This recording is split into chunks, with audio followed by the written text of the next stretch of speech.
Hey guys, welcome back to Almost Inevitable Design. My name is still PK and I make WordPress tutorials for website developers and designers. Okay, so welcome back.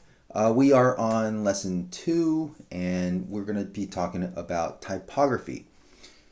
Okay, so whenever people talk about typography, or I think whenever people talk about responsive typography, fluid typography, all that kind of stuff, they focus on sizes. Pretty much everybody, okay? They focus on sizes. And I also have a tutorial that focuses on sizes and a little bit of spacing, okay? Now, let me show you what it looks like.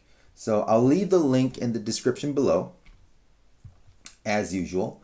It looks like this, all right? And this uses, so that's the whole video of me explaining responsive typography. And this is actually, as you can see, it's not regular CSS. This is Sass, okay? Now, you don't have to use Sass, okay? What you need to do, oh, you know what? I'll just start this. 13 minutes, yeah, because I'm going to explain a little bit. So you don't have to use Sass necessarily, but I explain how to use this code for you to get what I consider the best fluid typography solution calculation ever.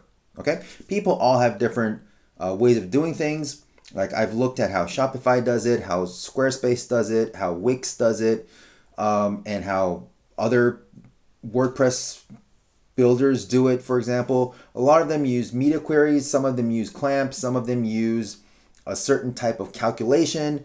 Squarespace, for example, uses a certain type of calculation. So I decided to take all of that, mix it, and I spit out my own little clamp solution of very specific calculations. So normally clamp means it doesn't go over a certain size and it doesn't go below a certain size, and there's another third number where it changes in between. But I wanted that to be very precise. So you actually have the starting point. You plot 4 numbers. So one XY and another XY, and you get like a graph. So I explain all of that in this video, and I explain how to use it really easily. All you need to do is just put in 2 numbers and you're done, okay? So, and you can put them in anywhere you want, and you just, in the end, get a CSS snippet that you can drop into your website, and all your text will be fluid, okay? So that is about sizes. And as you can see here, I also talk about line height, which is called leading in regular graphic design terms, letter spacing, which is called tracking in regular graphic design terms. It's not kerning, because kerning is between specific types of letters. Tracking is just a general spacing of all the characters. So it's not, yeah. Anyways, you can't kern in web, which is very unfortunate. Which also means you need to find really well-made fonts and not the crap cheap ones. Not that cheap ones are actually better than the free ones. So, anyways, hopefully you find a good one. Google and Adobe are a great place to start. I like Adobe fonts more, but that's really not what we're here to talk about. But as you can see here, margins are in M units, and we learned all about M units before, right? So M units, that means as the text size changes, the spacing also changes. So that's great. Okay, that's wonderful. All right, so that's all great. And as you can see, letter spacing, so the tracking also uses M units, because if the text size grows, then the tightening of the loosening, tightening, loosen, yeah. So the tracking gets larger and shorter, smaller. It should depend in a percentage wise, or in a certain ratio depending on the font size. So we use M units, and we all know how to use that now because we've learned lesson 1, right? So I'm gonna cover some other stuff. All right. So the font sizes. This, I think, personally, is the best tutorial out there on the internet, because I've put in so much time, done so many calculations. I personally have not seen anything that's better. So follow that, all right? Now, if you have some other better solution, I don't care if you at me. I think I'm right. I'm very proud of it, seriously. Anyway, so that's pretty good. All right, now what we need to do here, what we're doing here, is the rest of the stuff. We're going to go a little deeper. Okay, so other stuff that we can do. Okay, now I'm not going to be talking about font sizes, all right? All you need to do, like I said, follow that tutorial. And if you want to learn a little more, media queries, we'll talk about that maybe sometime. It's not in the 9 lessons, but I'm sure I can fit it in somewhere. But yeah, we're not going to be doing that, all right? We're not going to be talking about font sizes. We're going to be talking about the other stuff that good web typography needs, okay? Such as margins. We got margins, all right? So we already have margin bottom 0.5 em. Let's add margin top. Let's add 1 em, right? Oops. Let's add 1 em. That's fine, right? Oh, I noticed that my keyboard is a little too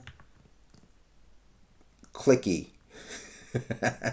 I recorded all those videos and I watched how I was in the video, and it turns out that my keyboard was a little too clicky, so I'm trying to type a little softer. I'm not sure if this keyboard is softer. I might use this, I don't know. Anyways, I'll just keep using yeah, this is a brown switch, so it should be softer. I think that's a red one, red switch.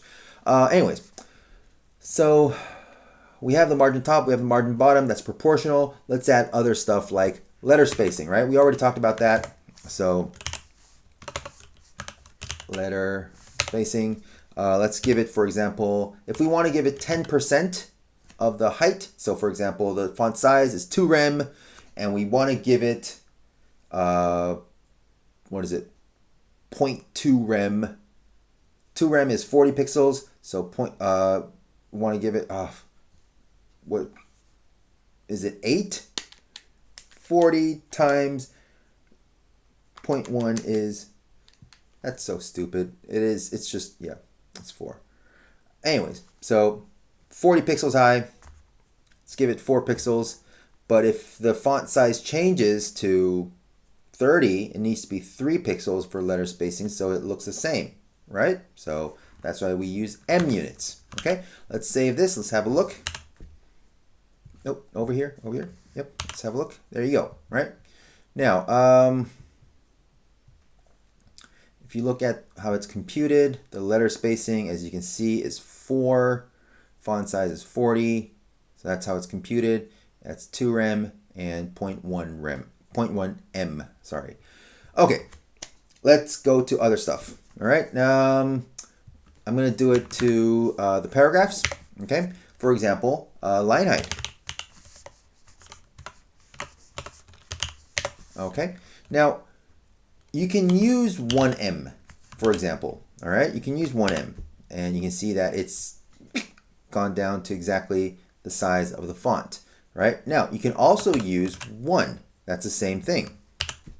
Nothing changed, right? Because you can use direct ratios, all right, and they will be the same as multipliers of the em units. Okay, so if you have if you want the line height to be, for example, 1.5, 1.4, then it's the same as 1.4 em. Okay, so that, I think, just the regular numbers as ratios is the easiest way to write it. So that's what I normally do.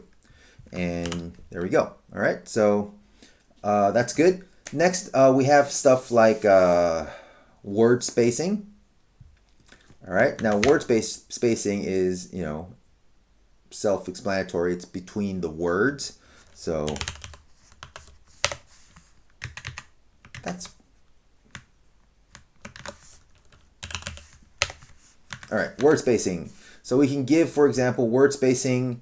Let's give it for something like we're not going to give it absolute numbers, absolute values. We're going to give it another M unit stuff, more M units. So let's give it, for example, like 45M, and we get stuff like this, right? Yeah. Oh wait, sorry, down here. Yeah, right?